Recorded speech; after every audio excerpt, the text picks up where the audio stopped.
Well, first of all, where have you been? Because this is the best road racing series in the world. But usually if you do a pit stop in Trans Am, it's a really bad thing. And it's not normal for cars to come in and change tires in these 100-mile races. Yeah, but this it's a time, 100-mile sprint race, we like to call it. Yeah, exactly. But this time, it's worked out. Look at Dyson taking Doug Peterson, a Trans Am champion, through madness, and it looks like he's going to have And Dreesy. look where Dreesy is. Dreesy's just in front of him. Dyson on a tear right now, and Dreesy's in trouble. Wow, this is fantastic stuff. Just over 7 minutes to go. One final chapter left of this, I would have thought, and I think it's going to be Dyson going for third place. Here he comes. And he's way past. Look at that. Done and dusted. Now he goes past Simon Gregg. That's great racing. Through the carousel, and out he goes. And Dyson is flying at the moment. Dyson up to third there. Crosses the line with a 1:28. In fact, even quicker than that. And Tony Arve is on the 1:32s. So, well, I daren't say it. And look, flashing lights by Eric Joyner. P2 trying to stay away from Ken Thwaites. There is Ken just in the distance there. And here is Ernie. Ernie Francis Jr. leading this race from Tony Arve. There's the gap. Here's that traffic I mentioned. Yeah, but look at that. Chris Dyson, 4.5 seconds behind Tony Ave. I think right now, Ernie Francis Sr. is telling Ernie, watch out for Dyson. And whoever made that call in the Dyson camp, what a great call to come in and change tires. Yeah, and Dyson's got his sights set on this man, Ave first, of course, because I think Ave will put up a fight, and that might even help Ernie Francis Jr. with just over 6 minutes to go. He can't relax yet, but he doesn't want to take any too big a risk at this point as we go back on board with Ken Thwaites. Wow, this has been a cracking race. It really has, and I spoke to Ken Thwaites. We're actually neighbors. We live less than a mile away from each other in Franklin, Tennessee. He has a really neat men's apparel shop in downtown Franklin, and he was telling me he's... Psycho? He said he's got an apparel... Oh yeah, he said Psycho Bunny apparel. Oh yeah, he's got all kinds of cool stuff.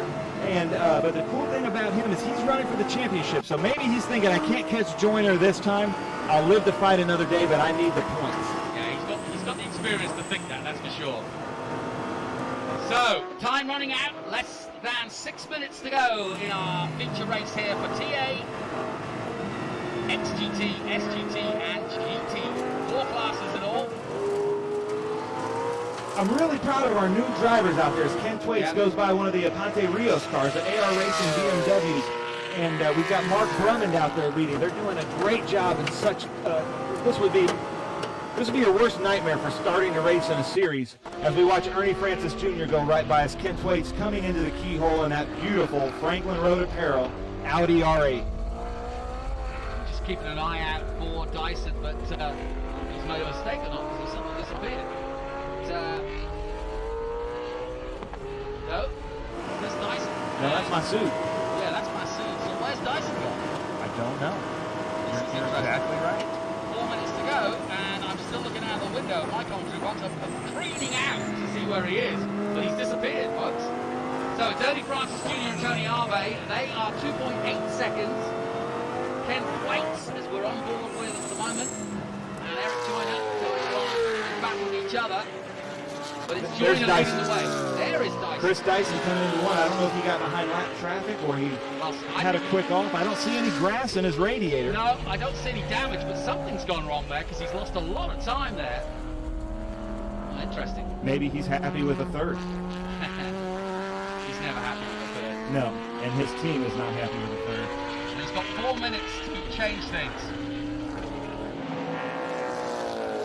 So, officially, he took more time out of Tony Arve there. Maybe just deceiving me a little. But you know that he is tearing around this Ohio circuit. And I still say, with Tony Ave's tires keep going, I still say, even with only 3.5 minutes left, don't count Dyson out.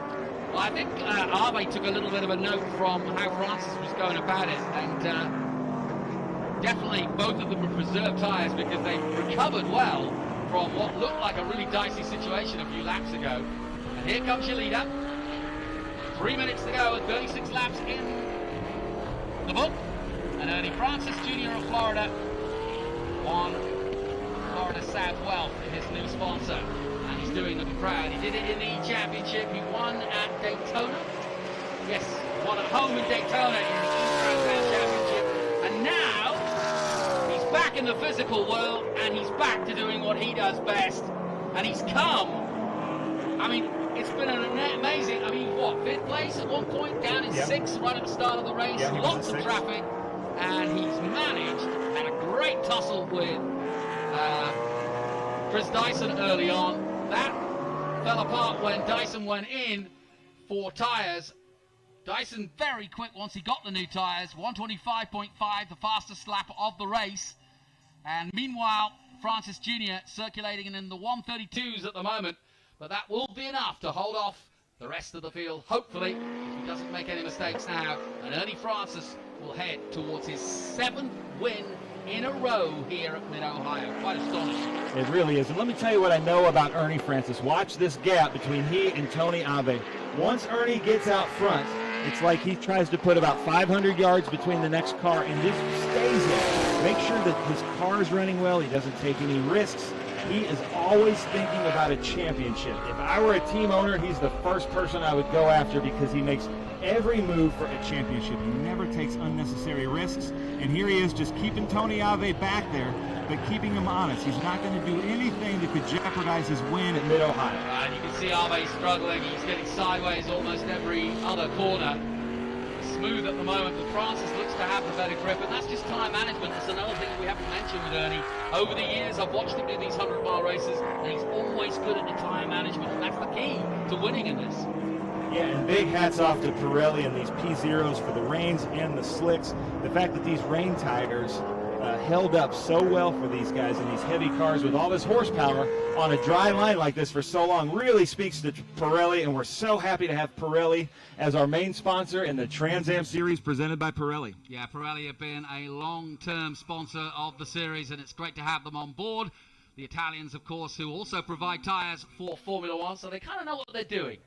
And I'm just keeping an eye on the marshal's post as we get ready. Ken Thwaites crossing the line now to see if that white flag will be flying for this man, Ernie Francis Jr., as he continues to dice his way through the lap traffic. And this is where the concentration. White there flag. is the white flag. Ernie Francis Jr. passes our position. 1 lap to go for the 98. Tony Ave will follow him across the line. The time running out now for the last lap. Ernie Francis Jr., he knows how to run 100 miles in a TA car for sure. BMW off at the carousel, right on the line. Dyson just yes. misses him. Good job, Chris Dyson. That was a really scary place to stop, too. Yes, it was. Right on the race line. Dyson does take avoiding action. And Gabriel Jasper. That's a... Just getting it too right, like you said. Oh, gosh. A newcomer, he doesn't want to be caught out like that. But he's got it righted, and then he's away. So one more lap, and he can get his breath back. Now, back with Ernie Francis Jr. Down the back straight for the last time. And this has been a performance and a half. What a way to go back to real racing. Ernie Francis Jr. was on his sim at home in Florida. I had a little interview with him earlier in the week. Really looking forward to getting the Breathless team back to what they do best. And this has been a struggle in some ways. Francis likes to lead from the start, but he had to work his way through. So this is going to be an important victory for Ernie Francis Jr. and the perfect time to do it. We've had several months off now. Sebring was way in the distance when you think about it. Oh, Pintarek in trouble as he takes the white flag, but I'm not sure he's going to take the black and white flag at that speed.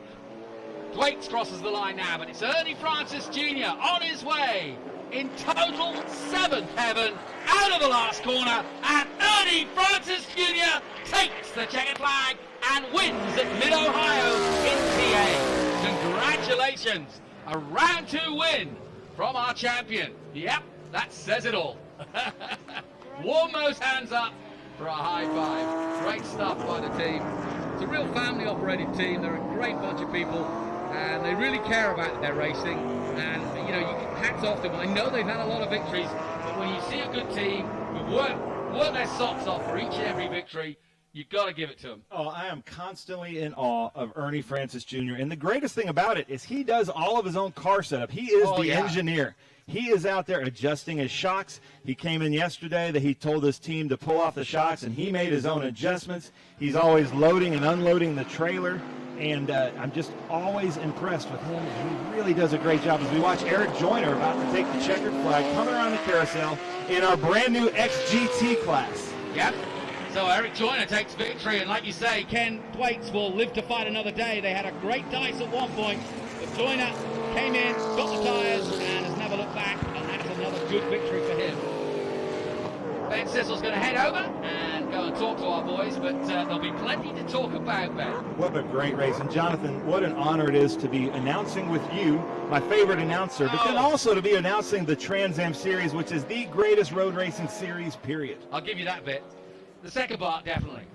Off you go, and no question about it. Just going back to what Ben Sissel just said about Ernie Francis Jr. and his work rate, I'd love to take one of these F4 drivers, a 15-year-old, and sit him right opposite Ernie Francis Jr.'s pit of a weekend and say, watch this kid work.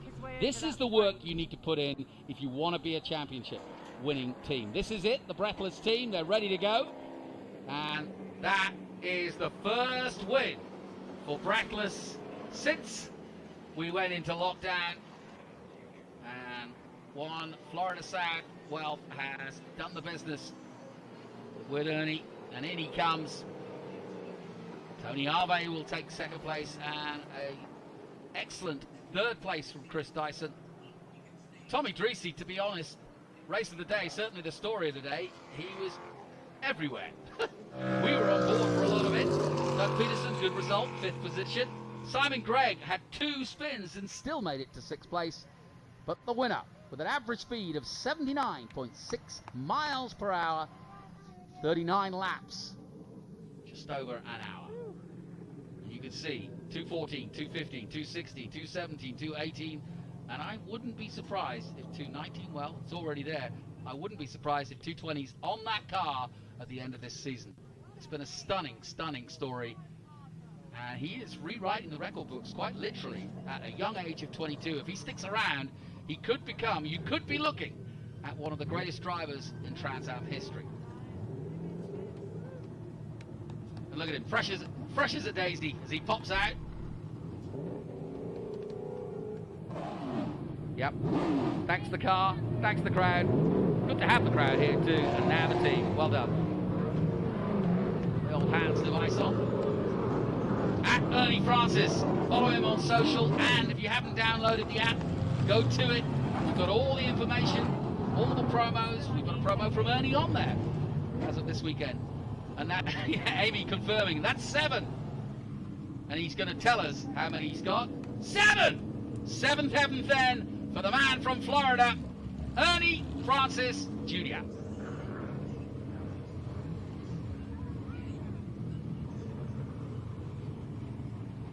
he's got a little sweat on. Well, he worked for that one. That's a good day at the office. Coming from 5th, didn't like the qualifying. Knew he hadn't been unbeaten here. He's having a look under the car, just seeing what was rubbing, I think. He must have heard something because he's checking underneath the car to see what it might have been. Ernie Francis Jr., come here, man. Nice job. Ben's already there. And on our social distancing, take the mic and tell us about your race. How in the world did you let that race come to you? Yeah, it was a tough race from start to finish. Beginning of the race, we were struggling for some grip out there. We were sliding around everywhere.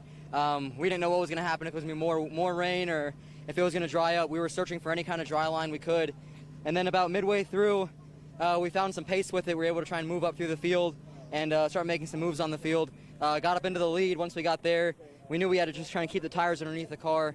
It was getting a little bit too hot to keep pushing them. They were going to start balling up on us, so we had to find any kind of water we could to try and cool the car down, and took it home and got the win. Nice. Yep. You know, just like to thank my whole team, Breathless Racing, everybody that's out here. It's been a long few months since we've been back racing. So glad to be back. Really happy to have our sponsor, One South Florida Wealth Advisors, on board with us again, and can't wait to do it again. Hey, Ernie, I just want to point something out. How in the world did these Pirelli tires hold up? And there's still a little bit of tread left. I know they were going away from you, but halfway through the race you had a dry line. How in the world did they hold up?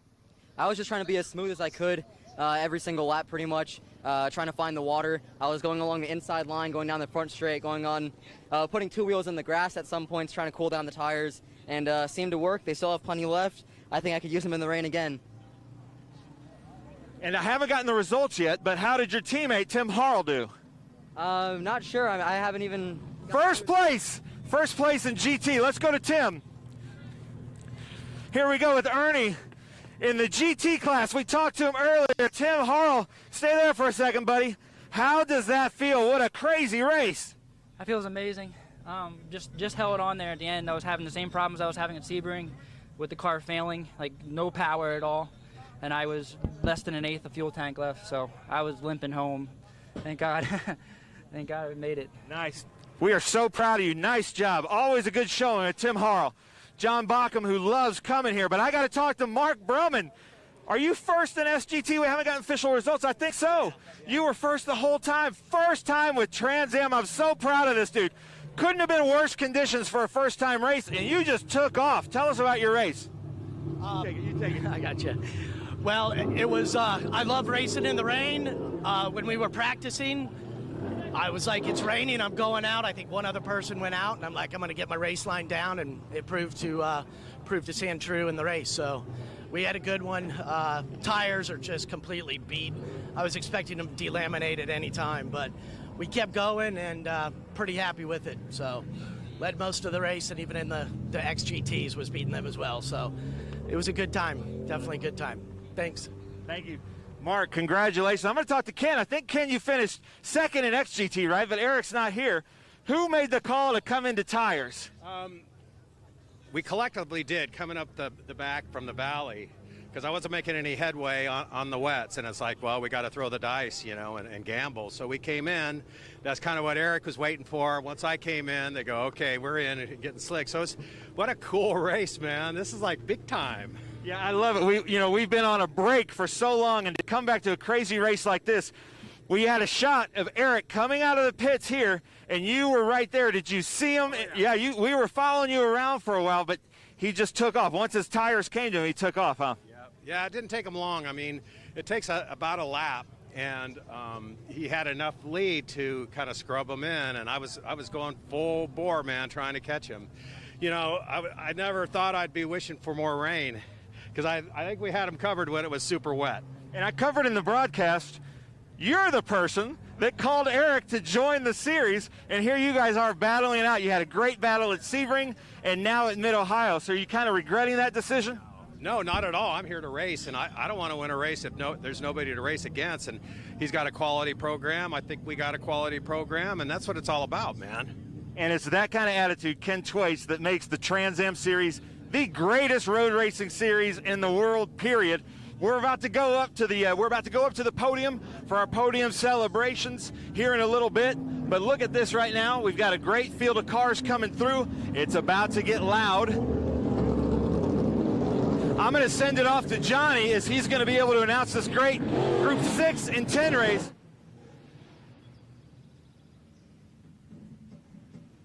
Thanks, Ben. Yeah, great stuff as always, and as we expected and anticipated.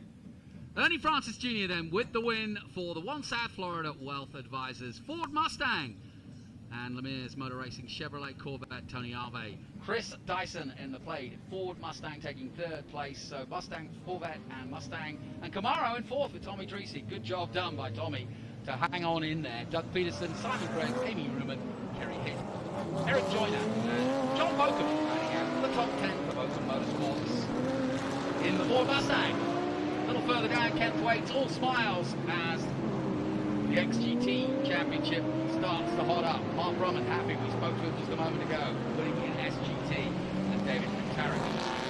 13th place overall out of one of the TA drivers.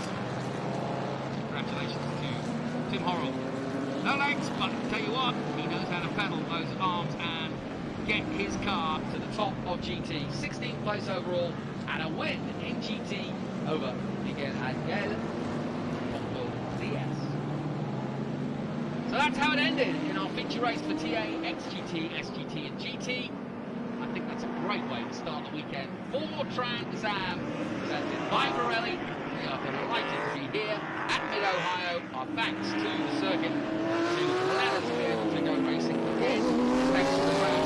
And thanks to you watching around the world on our live stream. Coming up next, some real noise. As we've got our Group 6 coming up from SVRA.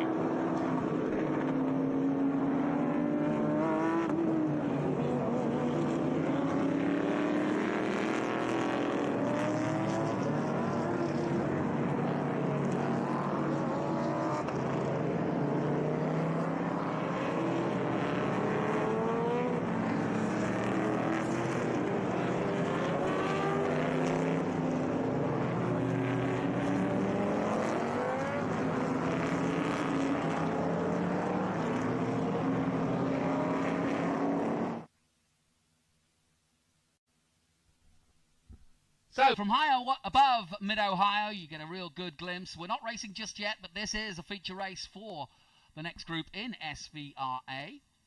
And it will be the Group 6, Group 10, and Group 12A feature race. And as we heard earlier from Ben Sissel, some 400 plus entries Tony Parella has put together this afternoon.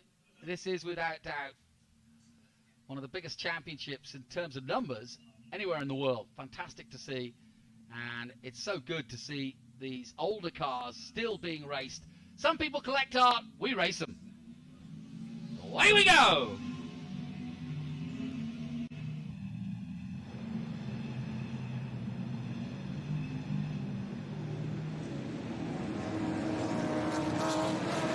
First corner they go, everybody jostling for position early on, but a good clean start. I have to say the Rolling Stars do help that, obviously.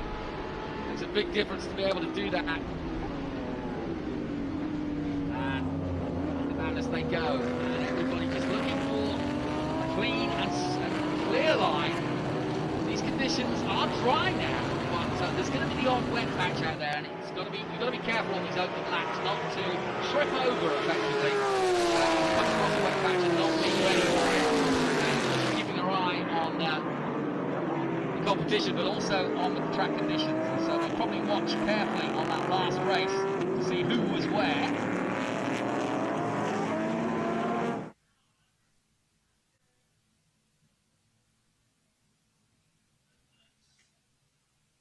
And already the lead is starting to build. I'm just trying to get the timing here.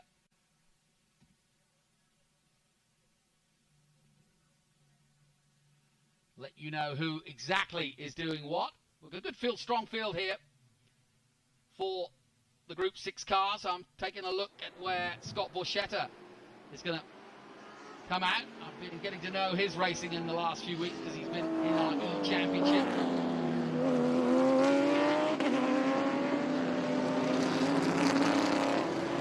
So they cross the line then for their first lap.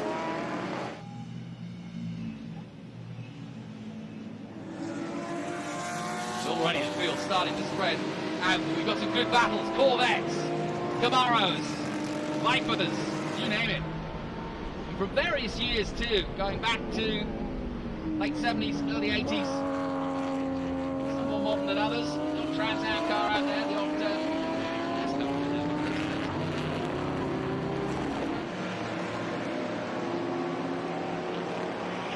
and already some good battles now. Here are the two leaders. Look at the power of the number 9 car. Almost making it past the Porsche. Number 25. And this is a real battle between Germany and America, isn't it? Sheer holds power by a more delicate, perhaps, constructed Stuttgart Porsche. But either way, it's quick round Mid-Ohio. And we've got a full weekend of this, and if you're tuning in and you're watching our live stream, we will be wall-to-wall, quite literally, throughout the weekend, bringing you the action. And the TA race that just went before this one, cracker, no question about it. And I think we're in for a good weekend. Not so sure about the weather. We knew this weather was going to come this afternoon, And we had some rain overnight. And finally, through goes the number 9 and into the lead.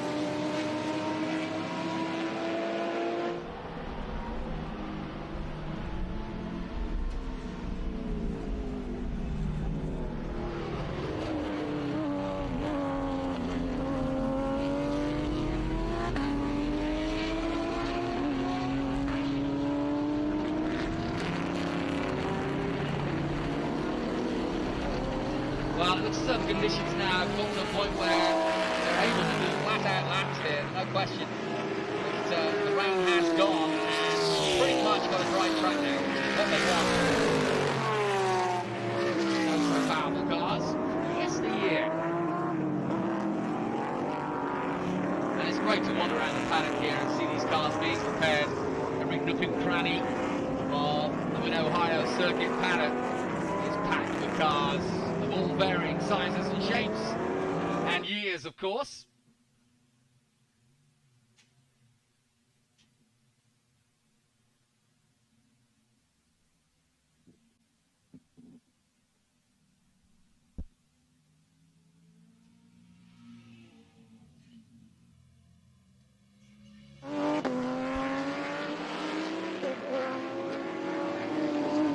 It's a good battle.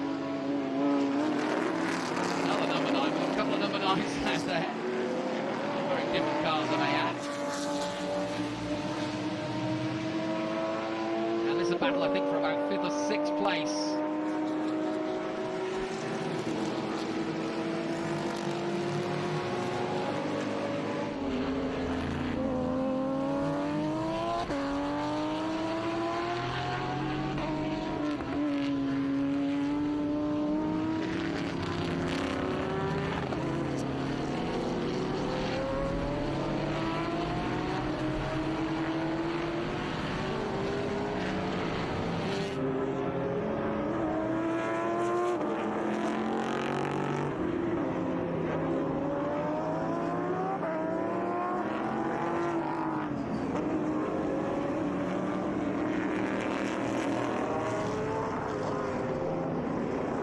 Back with the graphics now. Borchetta, the man I mentioned earlier, down in 7th place at the moment. Scott Borchetta's got a busy weekend now. He's been a champion in Group 6 already, so this is where he's most comfortable, the man from Tennessee. But he, of course, has gone to the dizzy heights thanks to Edward Savagian, who races in the GA2 class, and he's been getting some extra coaching from Edward. They both took part in the E-Trans Am Championship, and that was a real eye-opener for Scott because he put in more laps than anybody else in the championship, and it paid off.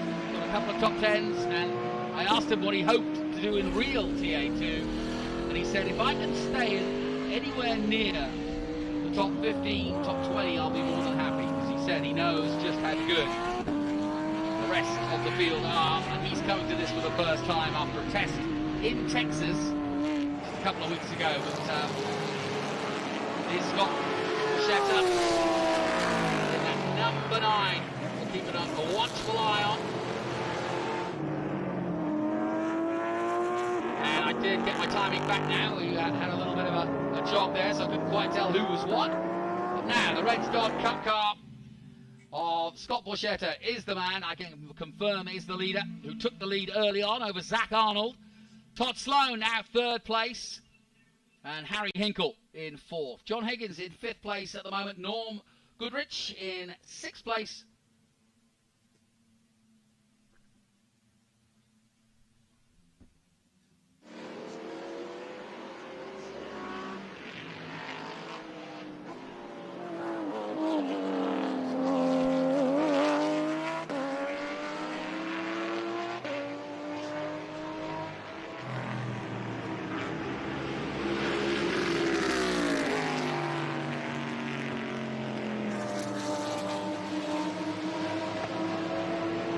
Through the first corner comes the 55 of Zach Arnold. Arnold in the blue and silver Corvette, beautifully prepared, and as you can see, the man in front of him is Todd Sloan. Borchetta's checking out. 2.6 seconds now, the gap at the front. As we scroll through, keep an eye on the bottom of your screen to see who's where. I'm doing the same. And we were down on our timing for a few seconds there, so a bit confusing to start, but not to worry. Now we're catching back up.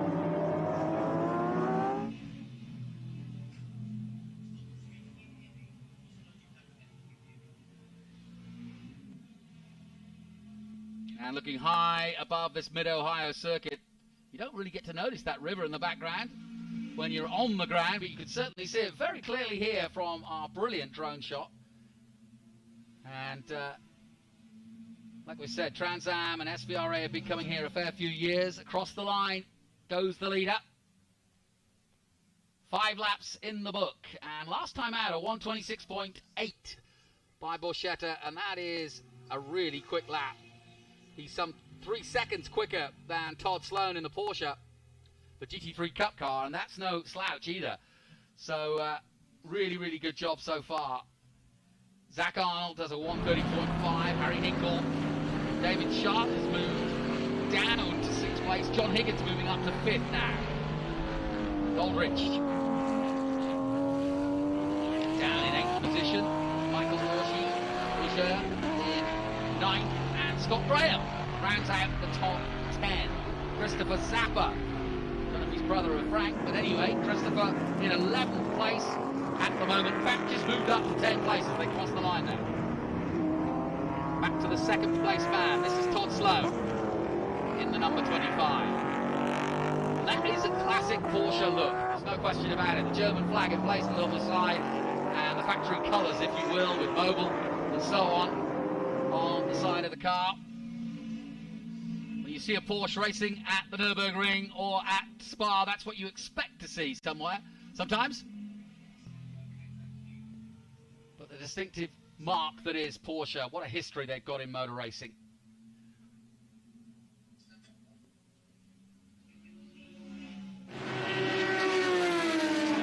Reminder, this is our Group 6, Group 10, 12A. Here's your leader. Really is pushing on. There's your 2nd place. He's just coming out of the carousel as Borchetta heads out. Got a good strong lead on 2nd almost at the moment. Zach Arnold still holding on. 7 laps gone. Higgins now moving up the board. He and Harry Hinkle having a real good ding-dong. Hinkle in the Dodge Challenger against Higgins in the Porsche. Times already. Here they are. There is John Higgins in the Shell number 39. 2nd in the 101 GT class.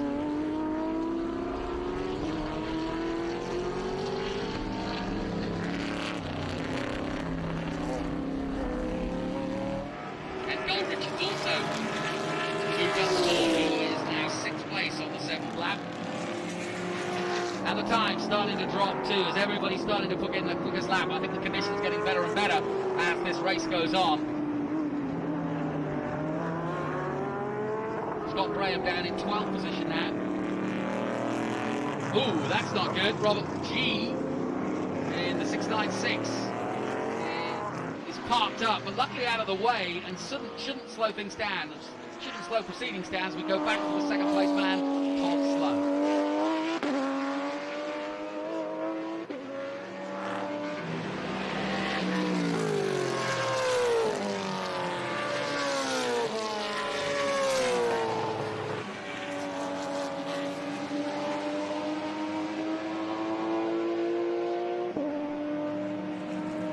Reminded that they have the ability to share their cars in this particular group. So, as well as Scott Borchetta, Jake Buford is driving in the Dodge Cup car, and he may well be the man at the wheel. Wasn't quite sure as they entered the track who was who in terms of who got the first stint or who got to drive it. So we could see Scott Borchetta in that car too, because they both entered in that car. So I'm seeing Scott Borchetta in 8th position in the Chevrolet Corvette, but I'm also seeing Scott Borchetta in the lead with Jay Buford. So it's one or the other, but I think, yeah, there you see Borchetta Buford. That's your combination. And We have Buschetta at the wheel at the moment, but I'll right the ship when I can. We'll put Buschetta as well in 7th. Same fellow, there's only one of him. And back to the 39. That's John Higgins. He's had a good run so far. Higgins chasing Hinkle, and now Hinkle in traffic. So a good chance now for John Higgins to make up a few more places from above. You can see that traffic quite clearly.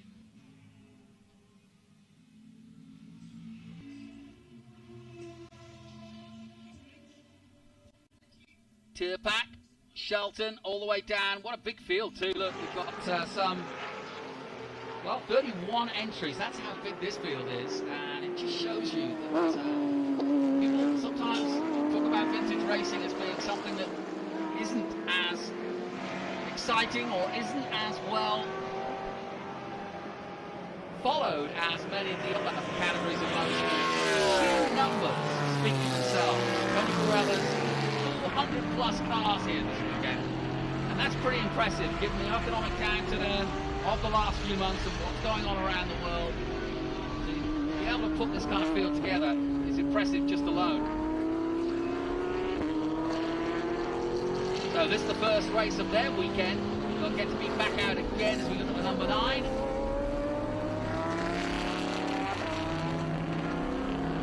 Tom Lutz in the number 9A. There's 2 9s out there at the moment. And that was Michael Oringer that was out stuck on the track, the 969 that was parked up a moment ago. And I don't think it's going anywhere. But the Buschetta Buford car still leading with 9 laps gone. Sloan still second. The gap 8 seconds. So a healthy gap. And as soon as the Cup car got the lead, he never looked back, and he's maintained that lead.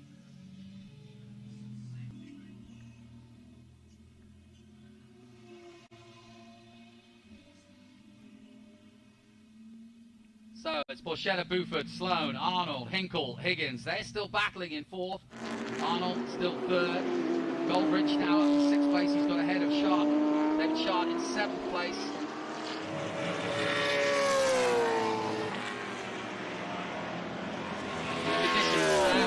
So the sun's out, but it's starting to brighten up nicely.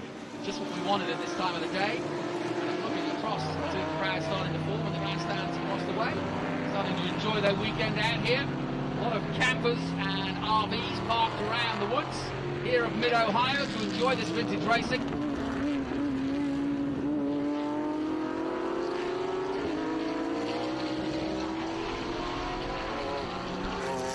And the beauty of SVRA, and I would have then said that the most enticing part of this series is where they race. All the classic tracks. Watkins Glen to Indianapolis, here Mid-Ohio, Road America, and of course this year we will end up at Laguna Seca in December. It looks like at the moment we are pegged to go to Laguna Seca at the beginning of December, and while many of you around the world may think you can't race in December, well, you can in California. You'll be fine there in Monterey. So that's where we'll end up, we hope, at the end of the season. Coming to the end of this now, and it looks as though Buschetta and Buford are going to take victory here in their Group 6 effort with the red Dodge Cup car from the 70s. Todd Sloan will take 2nd place in the GT3 Porsche. And as we file through, everybody coming towards that checkered flag, it looks as though Zach Arnold will take 3rd place in the Corvette. Everybody just making a last gasp here to take that checkered flag. That's good tight battles in the midfield for sure. But it's Buschetta and Buford who take the win. And away to the crowd. And there's plenty of them. You can't see them here at Mid-Ohio. It's really hard sometimes. You can see on the banking sometimes on this part of the circuit, on the back end. Usually a good crowd up there, and there is again today, but a lot of the crowd kind of, you see the RVs parked along the fence there and into the woods, so it's quite deceptive to see the crowd, but there's a good strong crowd here, and you only have to go and see the car park. Once we get our overhead shot again, we might see it. But there's the number 9 waving to the crowd, Harry Hinkle, putting on a good show. And they'll be out again. No damage, I don't think, which is a really good news for the conditions, because at the start of the race it was definitely a little bit patchy. But as you can see from above, now you start to see that crowd. You can see the crowd down there looking on the banking. And so just sort of dotted around the woods and just get in the shade. It can get very hot here. It's been mid-80s throughout most of the weekend. We had a lot of rain overnight, and we're expecting more to come this afternoon. But a good result then for Bicetta and Buford in Group 6, Group 10 and 12A. That's the groups we had in action just a moment ago. Coming up, we've got more feature racing coming up from Group 2 and 9. And then we've got the Miata Heritage Cup, the Kastner Cup, which is a great one. You won't want to miss. It's all triumphs. And then the S2000 Lolas will be in action. That'll be followed by Group 1, 3 and 4, IGT and TA2 qualifying at the end of the day. So plenty more action to come. Stay with us here on the live stream. We hope you're enjoying your coverage of SVRA and Trans Am.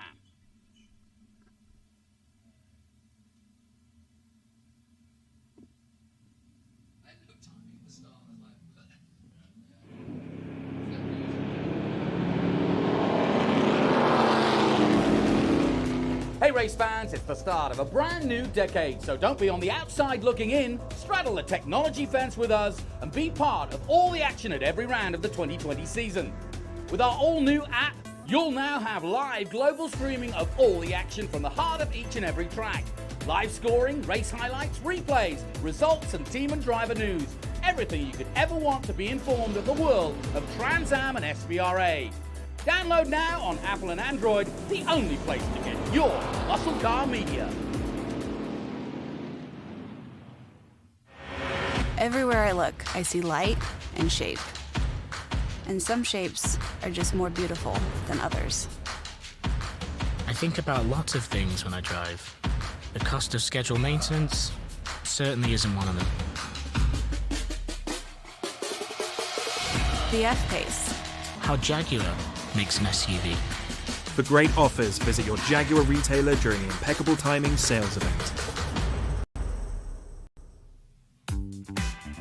Maui Jim sunglasses were born on the beaches of Hawaii, designed to respond to the bright sun and harsh glare of the islands, all while enhancing the view.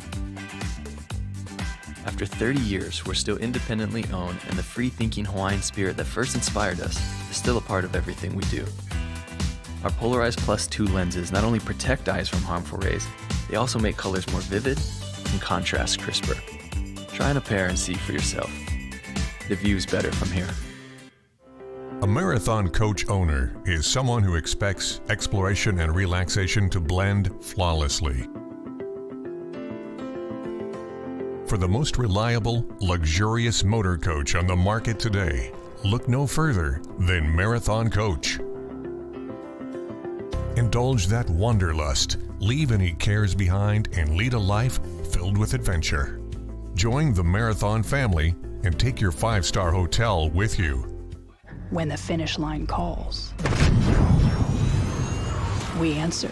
Hit the road with insurance protection from Hagerty. Whether you drive a built racer, sports car, or exotic, and save an average of $264. Get a quote today at Hagerty.com.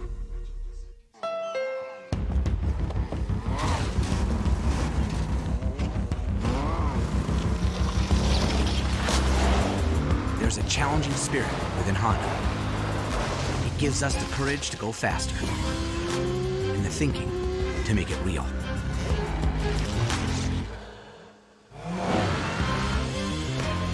Whether it looks like a truck, a sedan, or an SUV, inside is the heart of a race car.